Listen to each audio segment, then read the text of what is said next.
Rajshahi medical college হাসপাতালে হামের উপসর্গ নিয়ে শিশু মৃত্যুর হার কমলেও এখনও উপসর্গ নিয়ে আসছেন অনেক শিশু।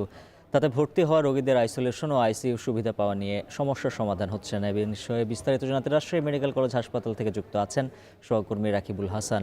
রাকিব, জানাবেন আইসোলেশন ও আইসিইউ সুবিধা সমস্যা তো রয়েছেই, টিকাদান কর্মসূচির কী পরিস্থিতি?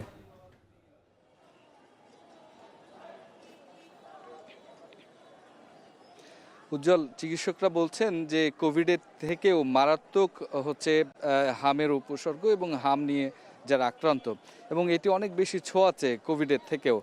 সুতরাং এই অবস্থাতে গেল জানুয়ারি থেকে রাজশাহী মেডিকেল কলেজ হাসপাতালে এখন পর্যন্ত 602 জন হামের উপসর্গ নিয়ে রোগী ভর্তি হয়েছে, যেখানে বিশ্ব স্বাস্থ্য সংস্থা মাত্র 38 জনকে হামে আক্রান্ত হয়েছে বলে আসলে চিহ্নিত করেছে। কিন্তু আমরা রাজশাহী মেডিকেল কলেজ হাসপাতালের 32 নম্বর ওয়ার্ড, যেটি কিনা আইসোলেশন ওয়ার্ড হিসেবে পরিচিত, সেখানে গেলেই দেখা যায় কিন্তু একেবারে অহরহ হামে আক্রান্ত রোগীরা, শিশুরা সেখানে অবস্থান করছেন। যখন এত সংক্রমিত একটি রোগ এটি, তখন কিন্তু রাজশাহী মেডিকেল কলেজ হাসপাতালে যে পরিমাণ রোগী 3টি বিভাগ থেকে আসছে, সেটির আইসোলেশনের জন্য পর্যাপ্ত কিন্তু জায়গার অভাব রয়েছে, ওয়ার্ডের অভাব রয়েছে।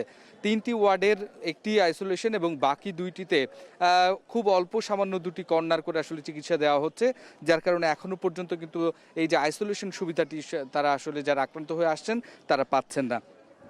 অন্যদিকে উজ্জ্বল, বলে রাখি যে রাজশাহী মেডিকেল কলেজ হাসপাতাল, রাজশাহী বিভাগের গোদাগাড়ী উপজেলা এবং রাজশাহীর পাবনা, এই সমস্ত জায়গায় যখন হামের উপসর্গ সবচেয়ে বেশি মারাত্মক, তখন আগামী 20 তারিখ থেকে কিন্তু রাজশাহী সিটি কর্পোরেশন হামের যে টিকাদান কর্মসূচি সেটি শুরু করছেন, এবং প্রায় 54,000 শিশুকে লক্ষ্য করেছেন তারা, যাদেরকে আসলে হামের টিকা প্রদান করবেন। এবং এক্ষেত্রে 280টির কেন্দ্র, যে সিটি কর্পোরেশনের বিভিন্ন ইপিআই কেন্দ্রগুলো রয়েছে এবং স্থায়ী অস্থায়ী কেন্দ্রগুলো, সেখানে আসলে টিকা দিবেন, এবং 180টি বিদ্যালয়ে টিকা কর্মসূচির আওতায় আসলে শিশুদেরকে নেওয়া হবে।